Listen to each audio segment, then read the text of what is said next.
And so that's one of the things that one needs to take note of. Now, I wanted to just stress what I think are some fundamental values on the academic side, and then some fundamental values on the biotech side, and then point out where Genentech, I think, over its 30 years, has managed to create a hybrid environment that sort of borrows the best of both worlds. And to the extent that it can continue to do this, and to the extent that other companies can have such structures, I think they will remain vital in terms of the generation of new therapeutics. So on the academic side, one encourages and rewards creative thinking, so that at the highest level. And of course, every individual, be it a graduate student, an undergraduate, or a university professor, is empowered to assert their ideas in an uninhibited manner. And actually, if you have that value system, it necessarily means that you're going to have a relatively flat organizational structure. Not too much in terms of a hierarchical organization which is going to constrain the ability of people to assert and pursue their ideas. The ideas, of course, ultimately have to be pursued with rigor and persistence. And finally, on the academic side, if the structure is working well, it allows one to engage in long-range and transformational research initiatives. In other words, you minimize sort of short-sighted thinking. You're able to go after some rather ambitious goals. So those are all values, I think, that many of us here in the room have experienced. Now, what about values in this other world, the biotech world?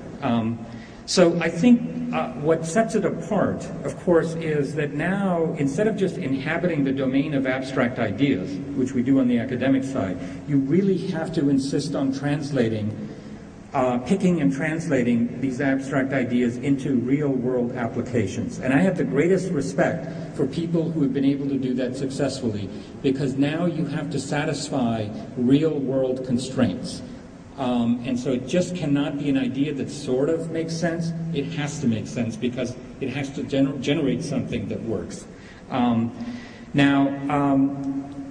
In the biotech side, of course, you empower individuals a little bit differently. It's not that everyone shouldn't assert their ideas and be as creative as they can, but they also have to be empowered within cross-functional teams.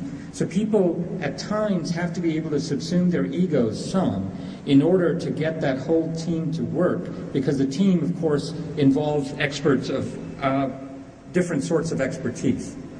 I talked about critical path analysis and how vital that is. And that's something that I think is, although there is something similar to that on the academic side, it's still not done with the kind of rigor and discipline as it is in the biotech side, and exceedingly important. Another thing I think is that the structure on the biotech side, or for that matter in any kind of industry, has to be one that assigns individuals clear-cut responsibilities and accountability. Genentech prides itself in having the single decider rule. So regardless of the kind of decision that's being undertaken, someone in the organization is charged with the ultimate decision. Their job is to gather all of the relevant input and then take the decision. They're accountable for it. And I think this works actually quite well. And finally, of course, you've got to be able to evolve rapidly in a very fast-changing technological environment. So how does Genentech manage to bring both of these value systems into play? I think it's a pretty healthy mix at this point in time. One is that every scientist at Genentech is expected to pursue cutting-edge research and publish that research in leading journals. And I think if you take a look, in any given year, you find an impressive list of publications from Genentech scientists, and the thinking is that it is that research which gives Genentech and comparable biotech the inventive edge in terms of developing new therapeutics. You can't do without that, in my opinion. The scientists also are leading cross-functional R&D teams that are focused on particular therapeutics. And actually these teams project-based, are given considerable autonomy, and they're able to take decisions that are really driven by data and their experiments. And I think that's really enabling.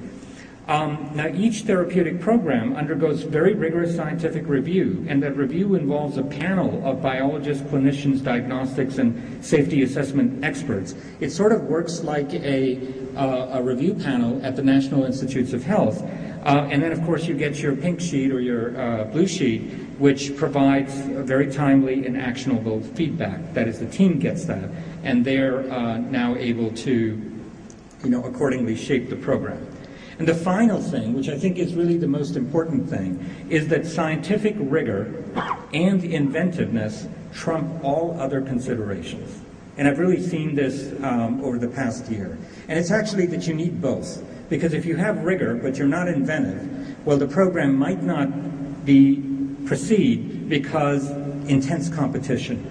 And if you're inventive, but it's still not clear whether that inventiveness is going to translate into anything meaningful, again, you may not be able to progress. But if you combine those two, the program, the therapeutic idea, is going to be supported robustly.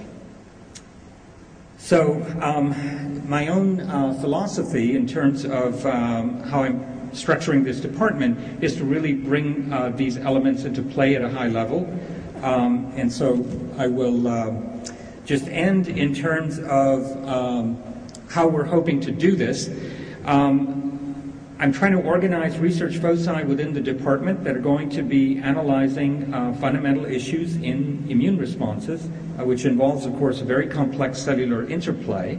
And of course, we will be doing, cell biological molecular analysis on the underlying mechanisms. And then, out of that work, of course, we will articulate therapeutic hypotheses. Now, those therapeutic hypotheses, which are essentially based on a lot of preclinical model work, in my view, have to also be based on human genetics and pathology. In other words, absent that kind of data, in my own mind, is not going to generate the same level of enthusiasm as if we also could base the program on genetic and analysis of human samples. And if you combine all of those, I think you're likely to develop transforming therapeutics.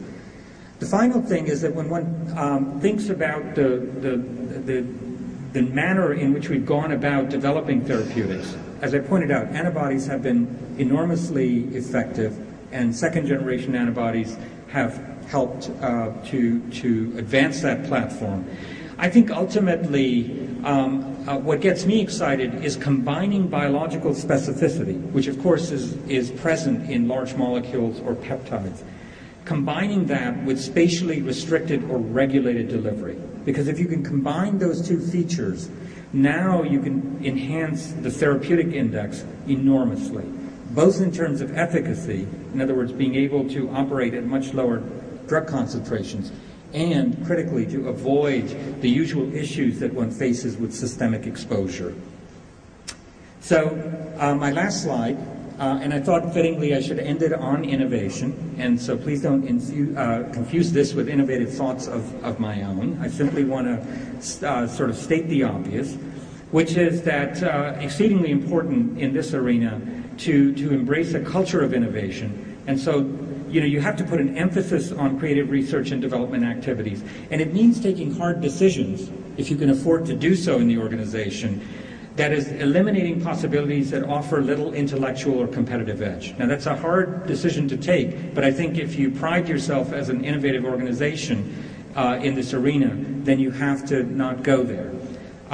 Nurturing innovation, simply providing talented scientists with the time and resources to do their thing, which they do best. And finally, make it the basis of promotion and compensation at the highest levels. So thanks very much for inviting me to this forum.